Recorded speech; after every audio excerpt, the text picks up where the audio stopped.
Poszakonski, Camembert, Dorbleu, Maasdam, Parmesan. There are thousands of varieties and millions of passionate fans of cheese in the world. Its history began several millenniums ago, and traditions of cheesemaking are passed on from one generation to another. However, do we really know what ingredients are required for making cheese? How did the extract of a tropical bush become part of its recipe? Why is the enzyme which a human tear contains used as a cheese preservation agent? And finally, why is this dairy product not good for vegetarians? In this episode, Misha Maslov is going to visit a cheese factory and learn everything about the ingredients of our favorite product.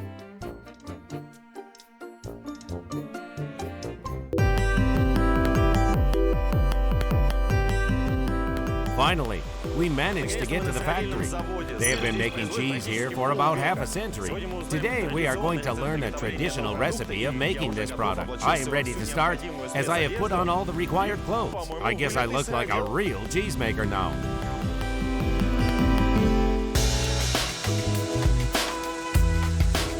Cheesemaking is extremely sensitive to milk quality like no other milk processing technology. There is even a special technical term of cheesemaking, friendly milk. That is, the milk containing the optimal proportion of protein and fat.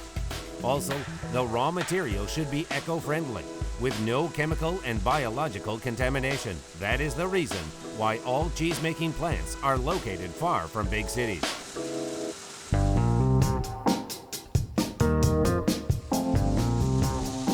The way from milk to the finished product starts in such huge cheese-making 6,000-ton cheese vats. The yield of each vat will be 1,323 pounds of cheese. But first, the farmer's milk passes through a number of thorough lab analyses. After that, it should be pasteurized to kill all harmful microorganisms and bacteria. Ivan, if I understand it, right there is just milk in that huge cheese vat, and I guess it was brought directly from a dairy farm. This milk has passed through a normalization and pasteurization between the temperature of 172 to 176 degrees Fahrenheit. After that, it was chilled down to the temperature of inoculation.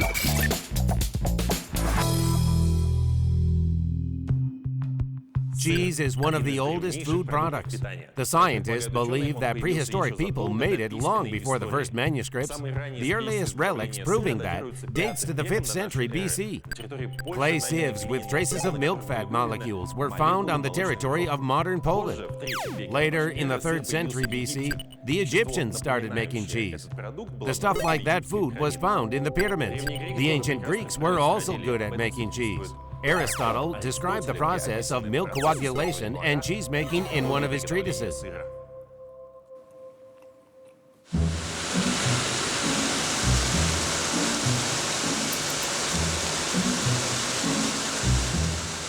As soon as a cheesemaker gets rid of some bacteria through pasteurization, he adds a new one, a special fermentation starter.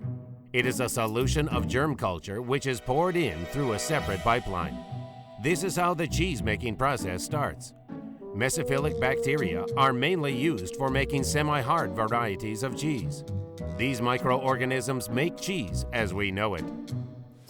What do we need them for? We need them for generating ferments during their life-sustaining activity, which split milk protein and milk fat. That way, cheese flavor, aroma, and texture are formed.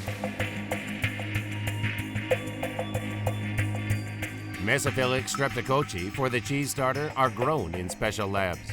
Despite their threatening name, these microorganisms are not dangerous at all. They are widely spread in nature and can be detected in normal flora of animal and human intestines.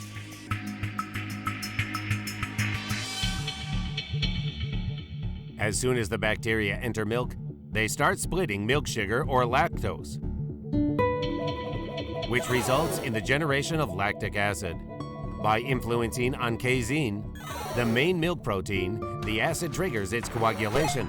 In other words, flocculation. The process of curd separation from whey is called milk coagulation.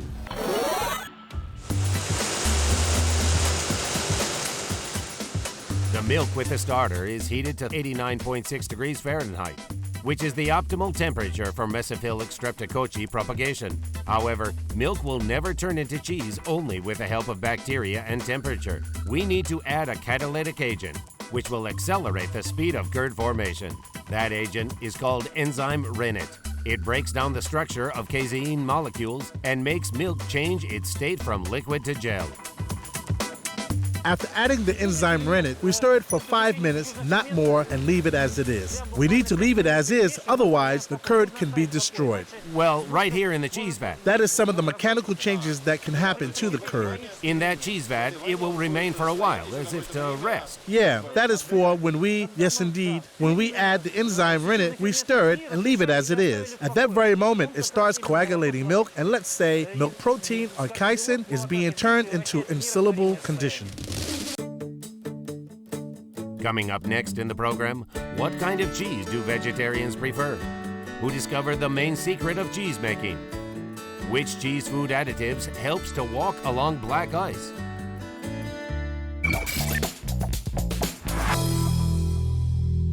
The enzyme rennet is a natural food additive. To tell you the truth, vegetarians will not be happy about it, as that stuff is generated in the stomach of a newly born calf by the rennet stomach. This is how the fourth stomach is called, glands. That enzyme is required for digesting mother's milk. By the way, the cheese-making process is believed to have been discovered due to activity of the enzyme rennet. The ancient nomads used ruminant animal stomach as a container for milk storage. Once they discovered that, although the milk had coagulated inside that vessel, it wasn't spoiled.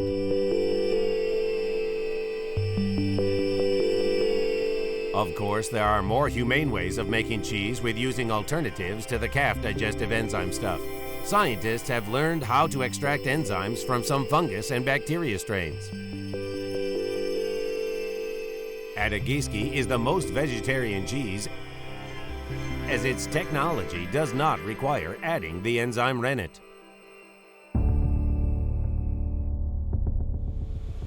Okay, curd has been formed. The supervisor will check it, cut the curd, and take a sample. If nothing is wrong, we can continue the process. To cut, you will see how granular curds and whey are formed. All that stuff, you know. Oh yes, let's try it then.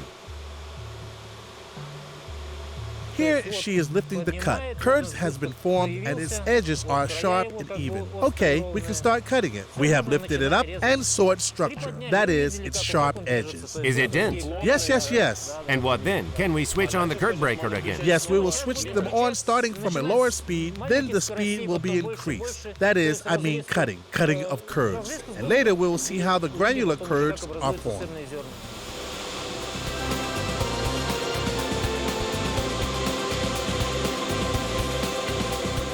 Both bacteria and the enzyme rennet need several hours to separate the milk to a liquid fraction and granular curds.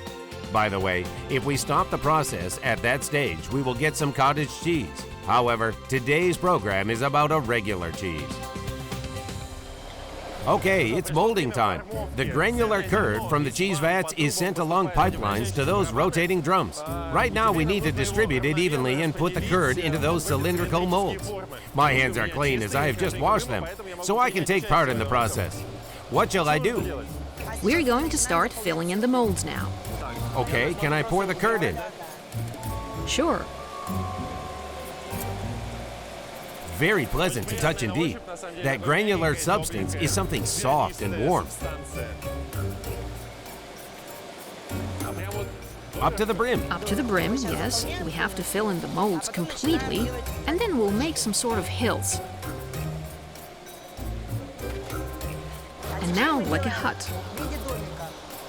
Ah, that is some more on the top. Yes, and then evenly distribute everything. That way, like a pie. Yes, sure. And that top, shall it be big? No, that's enough. Now let me carry it away.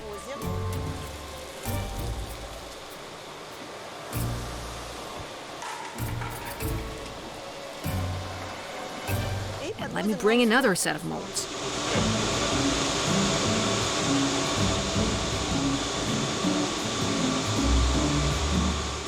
When When the cheese to be was distributed among the molds, the granular curd should be pressed. To do that, the semi-finished cheese is sent to stay under press for 12 hours. That time is used to remove extra liquid and the cheese takes its regular shape. Calcium chloride, a special additive, is added to increase the granular grain density. We add calcium chloride to the cheese vat. We do it to increase the concentration in milk, which is important when the curd is being formed, as calcium bridges improve the curd density and the granular curds as well. If we don't add calcium chloride, we do not achieve the required curd density.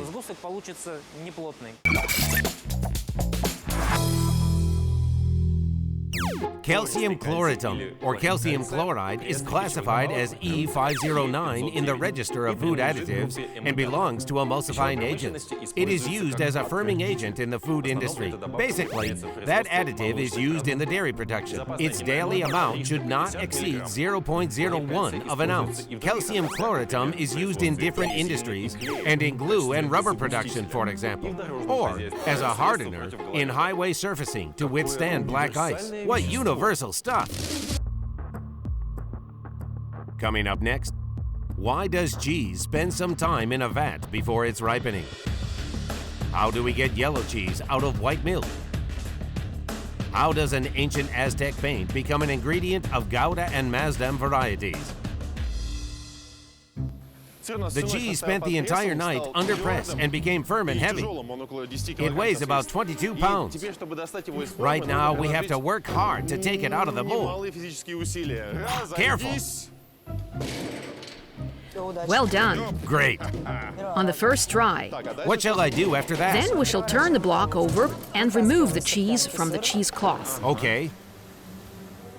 Great. Then we need to take a knife and cut off all the extra pieces from the Okay, edge. this one should be cut off.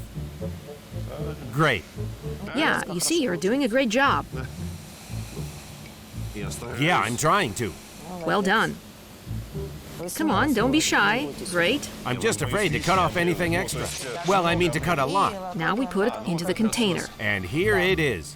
Almost full. Is it a container, huh? And it is the container which will be sent to the brine vat. Okay. And then it will be salted there. In the vat. Yes, in the vat. For a swim or a bath. To swim. Okay, let's go.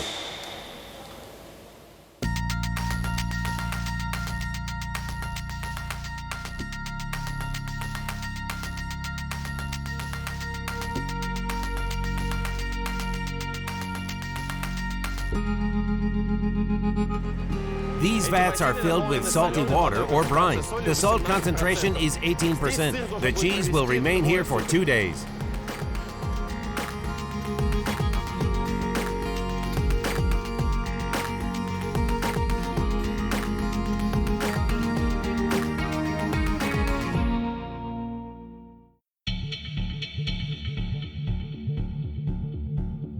Different varieties of cheese make a palette of different tints of yellow color, starting from light yellow up to practically orange. But why yellow? Where does that color come from when the cheese basis is white milk? Milk contains beta-carotene, which adds color to such vegetables as carrots and pumpkins. That coloring pigment can be found in the grass which cows have on pastures. That way, the natural colorant becomes a part of milk. However, milk remains white as the pigment is absorbed by fats. During the cheese-making process, when the fat is being fermented with bacterial cultures, it is dissolved and its membranes do not block the beta-carotene coloring activity any longer. That is why cheese gets its yellow color. The color intensity depends on the variety and technology of cheese making. Intense yellow color of semi-hard and hard varieties tells about its high quality and compliance to the technological requirements. That is why some manufacturers add a little of coloring agent to the finished cheese. Cheese especially needs adding a coloring agent in the fall and in winter, when cows usually never eat green grass. The coloring agent is typically added to milk in the off-season. I mean, milk is good in May. There are plenty of dandelions in the fields, so milk is yellow that time. The customers believe that the yellowish milk is a higher concentration of fat, and that means that it is more natural. So we must add some coloring agent E160B annatto is the most commonly used cheese coloring agent.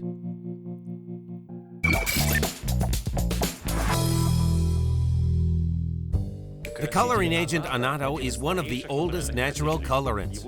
The Aztecs used it as a body paint. The colorant is made of annatto tree seeds. The tree grows in Mexico and Southeast Asia. Annatto is mainly used in cheesemaking, and cheddar cheese has been colored with it since the 16th century.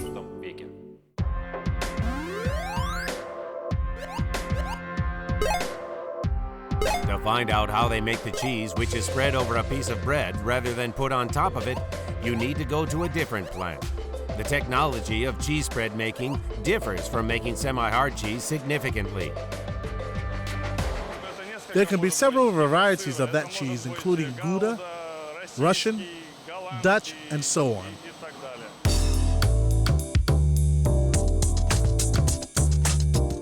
Cheese spread is made of semi-hard varieties. Their mixture is added to a kettle to mix and to melt. Note that cheese is not the only ingredient, as butter and different white powders are added there as well. Right now, butter and Edemeyer cheese are being loaded into the melting kettle. After that, a milk powder and cheese melting salt will be manually added there as well.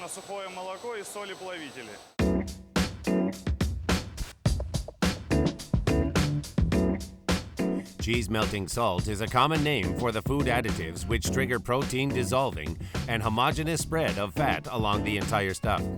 The most popular ingredient of that type is E452 polyphosphates. Cheese melting salt is sodium monopolyphosphates. They must be added as they influence the formation of cheese crystal lattice. Two kinds of cheese melting salt are used for making the triangle cheese spread. One type of salt is responsible for the cheese spread consistency, whereas the second one is in charge of the non-adhesion of the cheese spread to the foil. Very little of it needs to be added. The cheese spread looks like an omelet without adding a cheese melting salt. Probably everyone knows the typical omelet structure, or the broken consistency including flakes, small pieces, and unmelted parts. Coming up next, why is cheese spread called the dead one? Why do they use maggots in delicatessen cheese? How can we get a loan from a bank with some Parmesan cheese?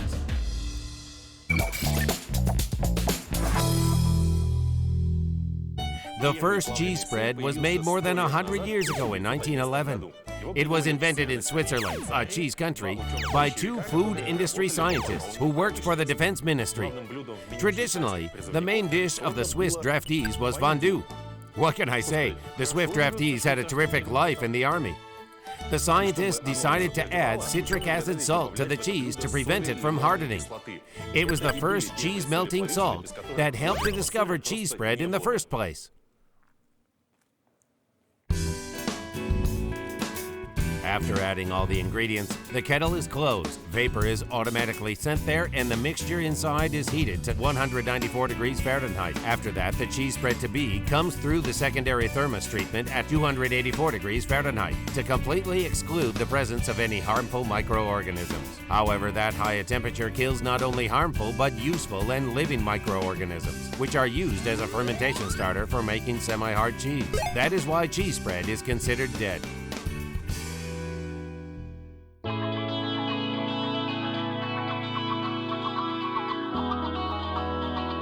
So, we come back to the production site of semi-hard cheese. It has spent 2 days in the brine. Now it is going to be sent to the drying and ripening chamber, where microbiological processes determined by bacteria life-sustaining activity goes on. It is a well-known fact that the time of cheese and wine aging determines its quality and price.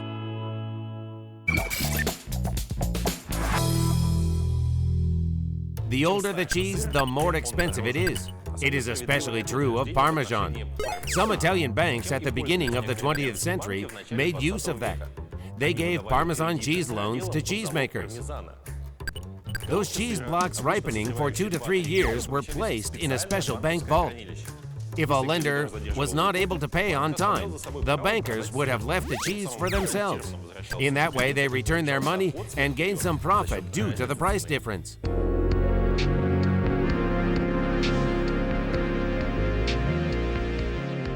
Cheese preserving agents are mainly used as antibacterial agents to kill microorganisms which are not a part of the fermentation starter. Sodium nitrate or potassium nitrate in the ratio of 0.22 pounds per 26.4 gallons is used for such a variety as Russian cheese. Lysozyme or E1105 is also a popular cheese preserving agent. This substance can be found in many human tissues and is a natural antiseptic. Lysozyme is the main enzyme which is generated by human mucous membranes and is the most important bacterial protein. Saliva, tears, and mucous membrane of the digestive tract contain a lot of it. The main task of lysozyme is to protect the body from pathogenic microorganisms. The enzyme neutralizes bacteria by attacking and destroying their cell walls.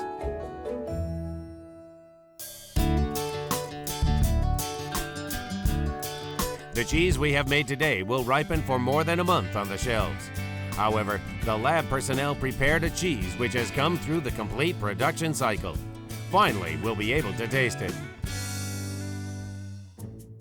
Hello. Hi. Am I right in saying that this is ready-made Russian cheese? Yes, And hopefully, if I get it right, we will taste it right now. we sure will. Okay, let's try it. Great. Can I help you? Yes, please. Just cut it in two. Yes.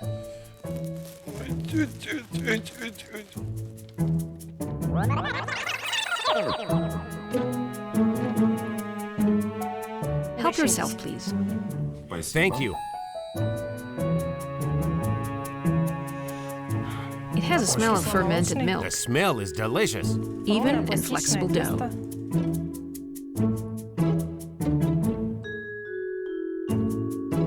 Cheesy and fermented milky taste. Well, the shape and type of holes. Does it influence the taste? Well, that's typical for Russian cheese to have slit-like and angular eyelets. Those cavities are formed when the granular curd is placed into molds in bulk, and that is why such eyelets are formed. Round eyelets are formed in cheese because of lactic acid bacteria fermentation. Because of that, carbon dioxide is emitted and accumulated in cheese micropores. After that, a bubble is formed, which cannot float onto the surface due to viscous cheese curd and must get hardened, forming a cavity. The longer the cheese time of aging and the harder the cheese is, the larger its eyelets are. Do you have cheese at home, or are you tired of it? Well, of course we have cheese at home, only our own cheese. We love it.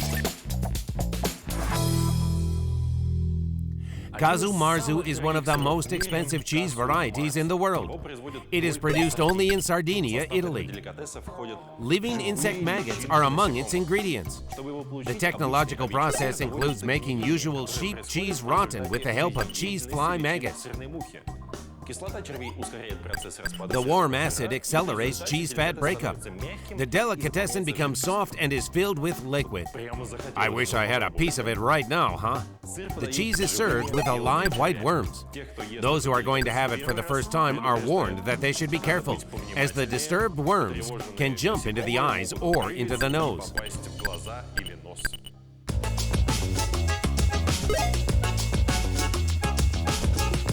Packaging is the final stage of cheese production. A block of cheese is wrapped into a special film which, like human skin, protects from damage, but allows it to breathe. Special film has special functions. It allows carbon dioxide to go out and block oxygen intake. What do we need it for? Mold and yeast, which can be on the block of cheese surfaces, can survive only with oxygen. No oxygen, no life, no mold, no yeast. Okay, the cheesemaker's hard day is almost over. The plant produces 14 to 15 tons of semi-hard cheese per day. I guess that today's batch will be some 20 pounds lighter. It's a gift for me, and it's free.